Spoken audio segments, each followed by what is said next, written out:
Welcome to the Bias Buzz. I'm Don Irvine. He's Brian McNichol. Good morning. And happy birthday. Thank you. Was it yesterday? Yesterday. Sure was. So you're catching up to me. That's right.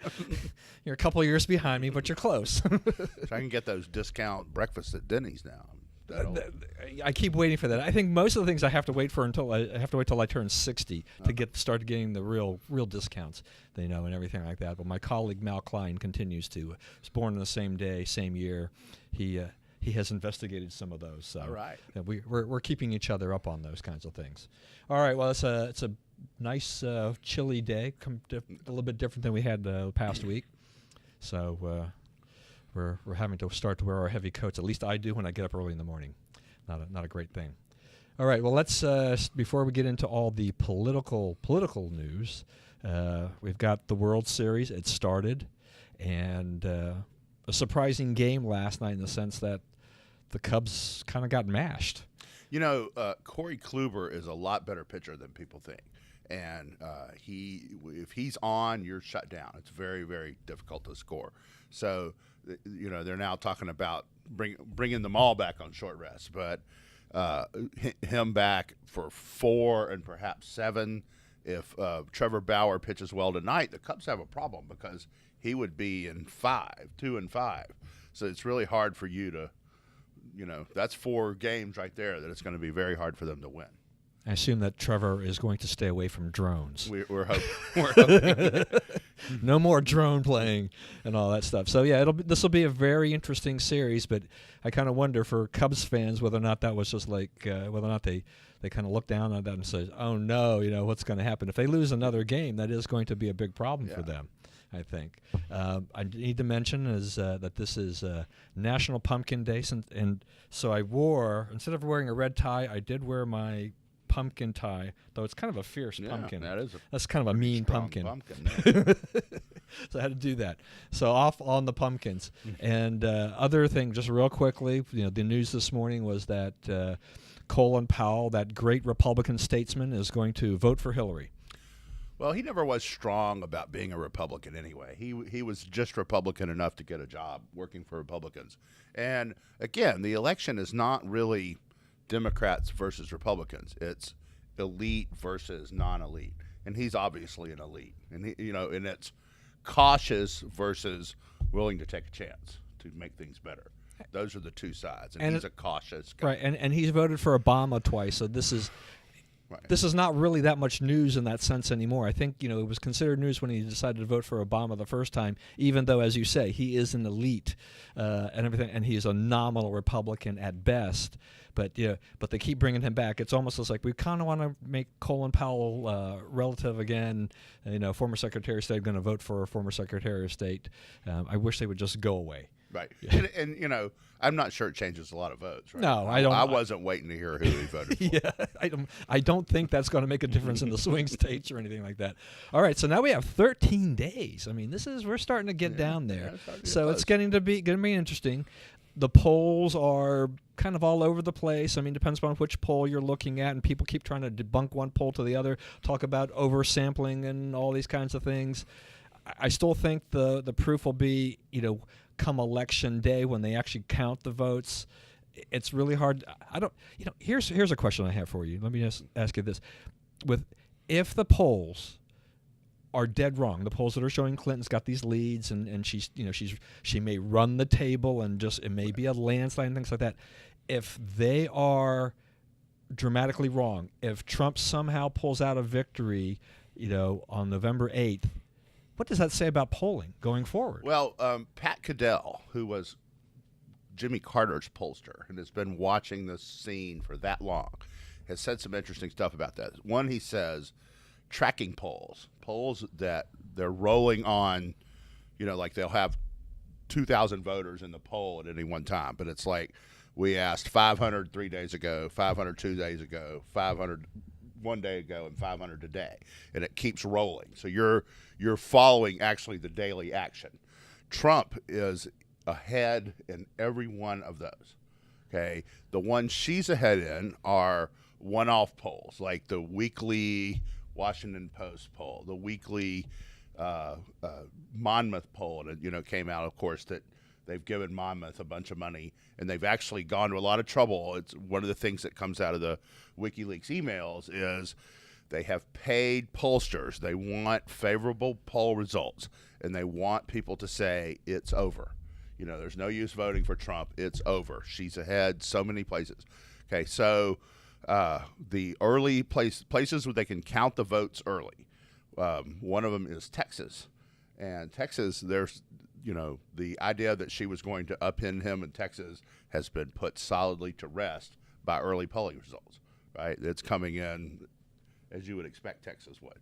On the other hand, there's some evidence that North Carolina may be tipping the other way. North Carolina may be a more likely capture for her than originally thought. So, yeah, you know, and it's interesting too. One thing always gets me about social media with this is that I keep seeing these things appear on my Facebook feed about, you know, breaking news, you know, from some website I've never heard about before. You know, Trump is leading in Florida. I'm like, and they're acting as if they've counted votes already, you know, and I'm like, well, all you know at this point in time on votes is that where they've started early voting in terms of how many Republican ballots or how many Democratic ballots and whatever have been turned in, you know, in terms of they have voted that, but you don't know how they voted until election night. They're not counting those things.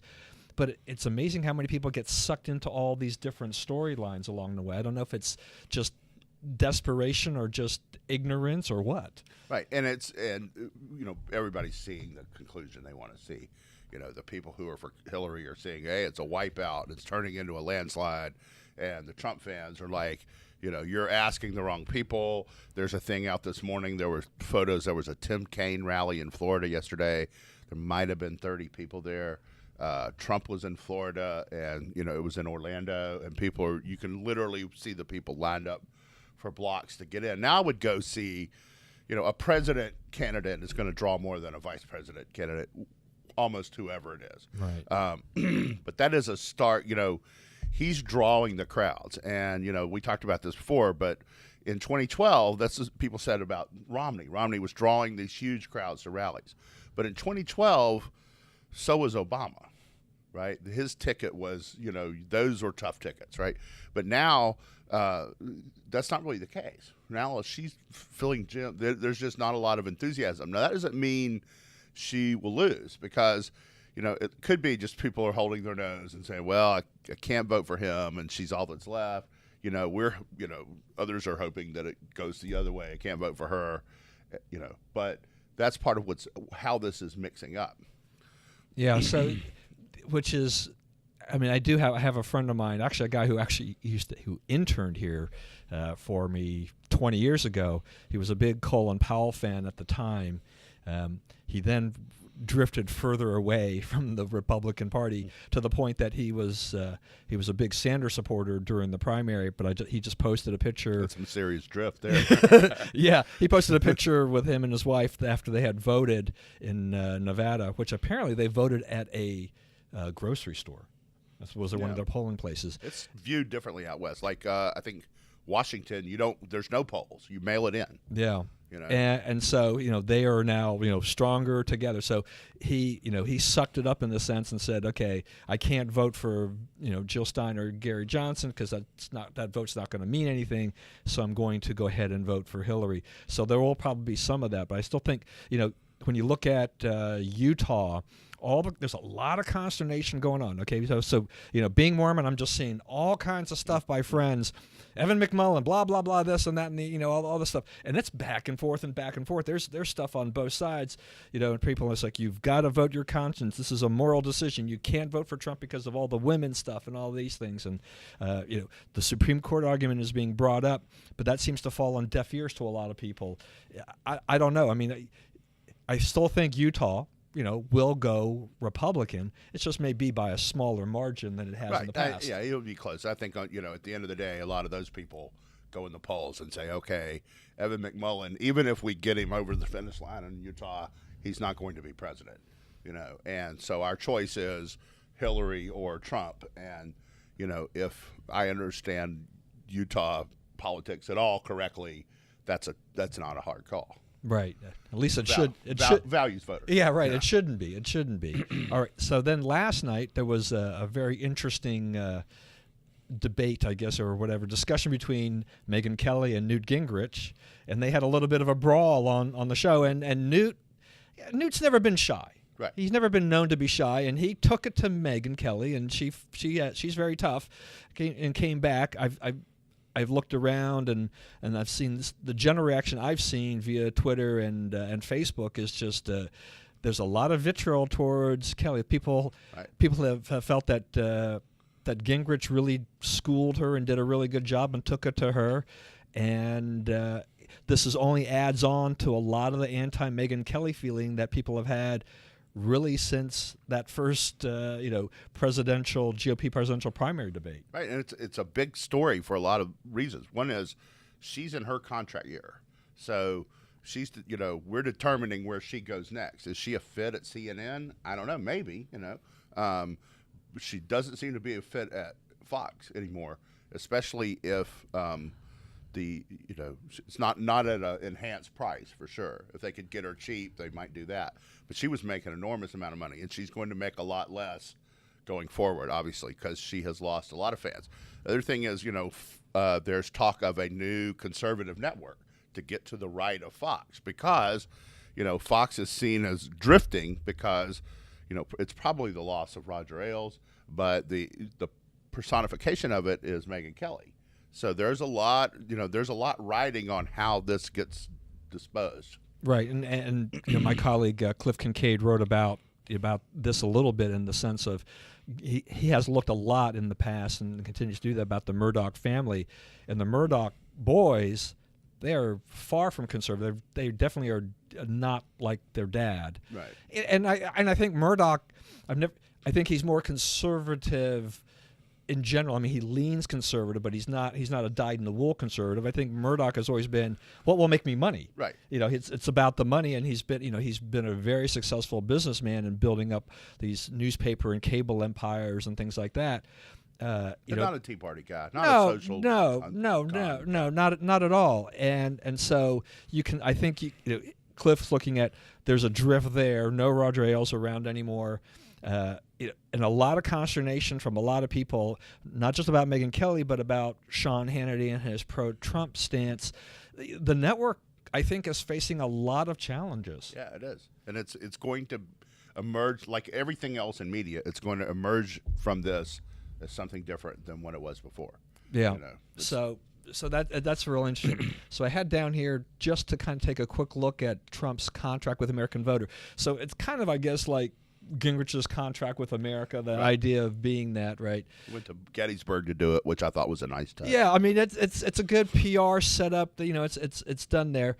And so I'm just going to read a little bit from it. It says, therefore, on the first day of my term of office, my administration will immediately pursue the following 6 measures to clean up the corruption and special interest collusion in Washington, D.C., propose a constitutional amendment to impose term limits on all members of Congress. I'm not sure the members of Congress are going to feel too good about that. Hiring freeze on federal employees, requirement that every new federal regulation to be eliminated, 5-year ban on becoming lobbyists. Wasn't there some kind of transparency lobbyist issue with Obama at the beginning? That didn't work too well for Obama. Lifetime ban on White House officials lobbying, ban on foreign lobbyists, and then he talks about NAFTA, the TPP, lots of other things. It's newsworthy. It's interesting. I don't like, it's like the contract with America. I'm not sure how much you accomplish. I think, you look at it and try to figure out what is your low-hanging fruit, and you do that so at least you get some momentum. Some of these other things are going to be kind of difficult, but it's nice to say. Right. I think it's if I could just borrow your list there. I think it riles up the base to talk about term limits, but I don't think term limits are a practical thing. I don't think they're desirable. I think if the idea is to reduce the power of the administrative state, you don't want rookies in Congress, right? You want people who've been here long enough. Of course, the last few years, Congress has not done a very good job of defending its prerogatives. It's been kind of steamrolled. Hiring freeze, I think it's an outstanding idea. I would rather see, rather than kill 2 regulations for every one you add, something like the REINS Act, where it says if it's over $100 million economic impact, Congress has to vote for it, has to affirmatively say, yes, let's do that. I think that's the way to do it. Make it a congressional vote. There'll be log rolling. There'll be deal making. That's okay. You will have to be accountable to how you do that, and bad regulations will get stopped. I'm not sure what the right mix on lobbying is. Again, it's like when Bush started out. Cheney remember the Energy Commission, and it was kept secret who was there. I always wondered, why did they keep it secret? He asked energy companies about energy policy. Who should he ask? Should he ask, snow cone makers at the state fair? No, he should ask, they're the people who know about it. They shouldn't be all he talks to.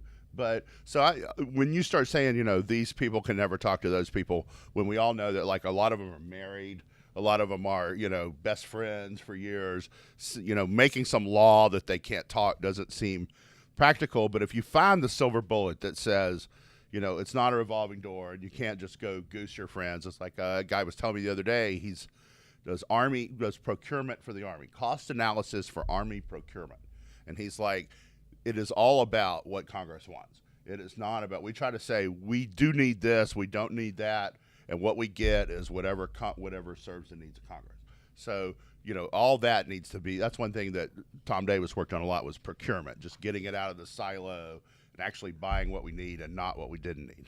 I think this one's up your wheelhouse. Let me ask you about this one. Cancel billions in payments to UN climate change programs and use the money to fix America's water and environmental infrastructure. Absolutely. You're not helping anything. The UN doesn't understand the problem. And to their credit, in the last two big meetings of the IPCC, the International Panel on Climate Control, yeah. Right? They have backed off their certainty. They have said, we're not as sure about what causes this and what would fix it and so forth. So they're trying to crawfish back.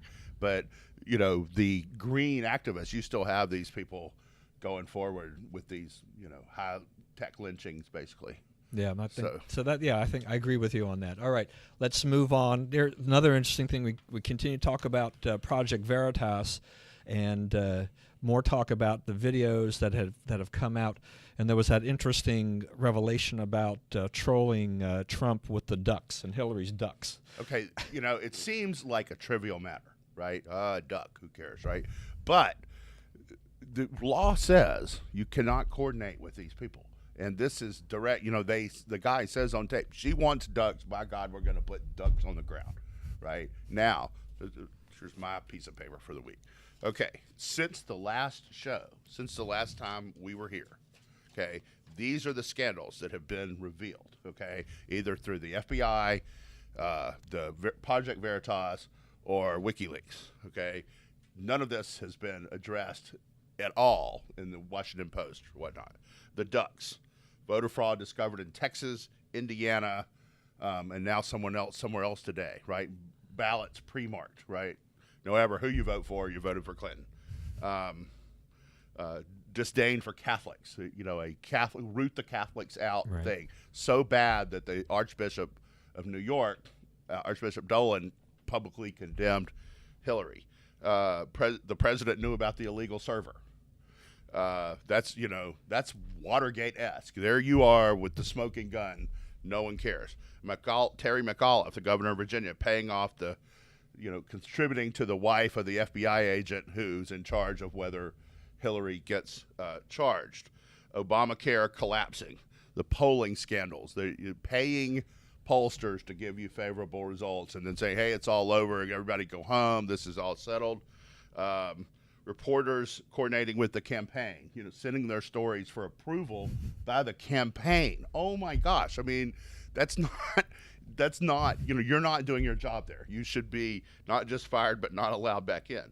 The Al Smith dinner, okay? What's the reporting on that? Trump was nasty. Who was nasty? She was nasty. Go back and read the transcript. She was much, he made jokes. He had some self-deprecation in his. Hers were just stiletto, just knife, just nasty. Like he said, nasty. The thing about saying the race is over. National Enquirer. We never talked about that. The guy, that was breaking right as we were here last week. National Enquirer has a story that this guy is a fixer. He is procured sexual partners for her and her husband and kept it all secret and helped batten down controversies and so forth. And that's why apparently Vince Foster started trending on Twitter. Yeah. I'm like, what happened? Yeah. You're like, see, back to life. And the inciting violence at the rallies, paying, they said, mentally deranged people to go there and start fights, and paying Glenn Beck and Bill Kristol for voter suppression, and the fact that they knew that they were doing emails wrong. This is in the last day or so. The top people, Neera Tanden, Podesta, Cheryl Mills, they all knew they were doing something wrong and what they were trying to get away with. And this list is probably not even exhaustive. Yeah, I'm sure that's just the tipping point. It's the starting point of all of that. We'll talk about at least a couple of those things here briefly. But, and these things keep coming out, in a normal election year. This should be killing her. Yeah, any one of them should be killing her. Yeah, I mean, this should be death to the candidate. But they're not. But they're not because, the Post is like, Trump stopped having high donor events. Yeah, because he's killing it with small donors. He's the all-time record holder for small donors. He's talking to the people instead of talking to the bigwigs. The bigwigs don't like that. They're used to having the ring kissed. So all those things are going on in the background. So when you say, if it's really one man, one vote, he's probably ahead. Probably by a pretty good margin. Yeah. If it's not, if it's the way elections are often decided, then it's at least too close to call. All right. So one of the things you mentioned in there, you basically that Cheryl Mills and the server, or at least the email thing, which was quite a revelation. That that you're seeing these film clips of Bill Plant asking Obama about when he knew about this. He says, I found out about the same time everybody else did, and then we have this email from Cheryl Mills says, we have to clean this up. He's got email from her without state.gov on it. I mean, hello. Yeah, and Neera Tanden saying, I guess I know why they haven't turned it over. They haven't been forthcoming with us about it because they're trying to get away with it. Yeah. That's their friends saying it. Yeah, so this is just amazing. Then we'll talk about one of our favorite subjects, which is Obamacare. And really, it's amazing that this program still exists. I mean, we've been seeing this develop ever since it was enacted, just problem after problem, and knowing the premiums are going to be an issue. And so now we have the story coming out, the government basically admitting that premiums are going to rise, on the average about 25% for the coming year. And that really varies. I mean, there's some low numbers for some people, but I know that I saw a story about Arizona, and people in most parts of Arizona are facing increases of like 75%. If they even are able to, if they have a program at all. I mean, I see lots of people talking about, this is the third year in a row that my policy has been canceled. I've got to find another policy. What happened to that? You can keep your policy. What happened to that? You're going to see. Doctor. Yeah, you keep your doctor. What happened to your medical costs are going to be lowered by $2,500 a year on the average? Where did that go? Well, one thing, it was always command and control. It was always a deal that didn't make sense. Remember that when they passed this, 85% of the people in America said, I have health care and I like it. Okay, I like what I have. So you were only ever trying to fix this for 15% of the population. They used to say that about 35 million people lacked health insurance. Well, we got to do this. We got 35 million uninsured Americans out there. So now they have about 31 million. So we've erected this huge bureaucracy that doesn't work. We've spent billions of dollars trying to set up these exchanges, which don't work, or in the case of Maryland, where you live, don't even exist anymore, right? The guys, the reason Larry Hogan is governor today is because his opponent was the guy in charge of setting up the Obamacare exchange, and it just didn't happen. Okay, so you have all these things going on, and again, they're like, there was even a thing on MSNBC yesterday where a guy said, one of their guys said, you know what? A lot of the stuff the Republicans said would happen is starting to happen. These things are collapsing. It's cheaper to pay the penalty than to buy insurance that, especially if you're 25, you need insurance to get you break your arm playing softball, you need your insurance, right? If you have a $5,000 deductible, you're paying for nothing. You're better off to just pay the penalty. Now, they don't think, when they think about program design, they didn't think about that. Oh, of course, everybody will just get in. They won't want to pay the penalty. but they don't care about the penalty. They don't understand that, right? Right. So what it has proven, which conservatives always say, is that incentives work. Incentives drive behavior. And part of this too, I think, is just that the people in Congress, a lot of especially the Democrats, they haven't run businesses. They don't know what small business is.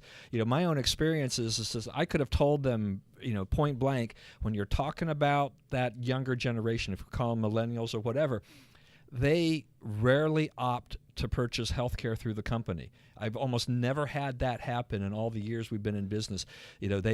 Unless their parents say, you've got to go get that, they usually just go without because they're healthy, they take that risk, and they're fine with it. And the other thing that gets me about this, so the administration's answer to this, kind of has been, this won't be as big an increase as people think because we're going to increase the subsidies. Well, who's paying for that? Right. It's like, is this nuts? Yeah, their latest plan. We have a plan to fix it, and it's a lot more money. Yeah, and it's like money coming out of our pockets to go help. Right. This is just absolutely insane. And I think he's saying repeal and replace. I think that they need to redouble that in this last 13 days. Say, hey, look, you think Obamacare is working? You think it's all swimmingly successful? Vote for Hillary. All right, before we get to our last part of the program, I have to say what this thing about Michael Moore. So Michael Moore's done this movie. He's come out in favor of Hillary and everything like that. But he was quoted the other day as saying this about Hillary. She's been attacked and harassed and abused in ways that I believe, honestly, if she were a man, she wouldn't have had to go through so much of this. Are we talking about the same person here? She's the one who is participated in and directed the criminal activity. If a guy did it, they would be after the guy, right? And the idea that they're after her when the whole Washington Post is about, every time Trump picks his nose, it's a federal offense. That doesn't register. All right, 2-minute warning. Go. 2-minute warning. I want to take up this. The Berkeley students, sure. University of California. They have demanded spaces of color. I guess there's a bridge on campus where, if white people try to walk across the bridge, they harass them and bump them. And if people who are not white try to walk across the bridge, they step out of the way and clap, and all this kind of stuff. There's somewhere, I think it may be Missouri again, where students of color have requested segregated housing. We want dorms just for us. And think about that, how far we've come in society, where the first thing was you were made to be, and now they are requesting to go back to it. So, that's a profound change in how people think. And, it's not a step toward living together, working together, what they all say they want. Yeah, and I just want to address one more time, and we'll probably do this again next week, because it'll be our last show before the election, I guess. That we're coming right up on that. That your vote matters, and I understand all of the consternation about this is a moral choice or this is not a moral choice and whatever and the lesser of two evils. I really have had a horror of this campaign season in the sense of this seems to have been we've degraded ourselves to this is not that people are voting for people, for Trump or for Hillary, as much as they're voting against the other person, and we've got all these other protest votes. There's a lot at stake in this election. I understand. I consider myself a pretty moral guy, and I'm sure you do too. But I think we understand where this is going, and that if Hillary Clinton gets in office, we have got we're setting the stage for a lot of things happening for the next 20 or 30 years, Supreme Court and a lot of other things. And we can't let that happen. We survived Obama. I'm not sure how much more this country can take if we get Hillary, because it's really hard to beat the incumbent. She gets in for the first term. It's going to be hard to defeat her for the second term. Think about that, people. So we'll talk about that more later, but think about that and think about the ramifications of your vote this time. All right. Well, that's it for this edition of the Bias Buzz. Join us again next week as we inch closer to the election. We'll have a lot more great stuff for you. See you then. Bullseye.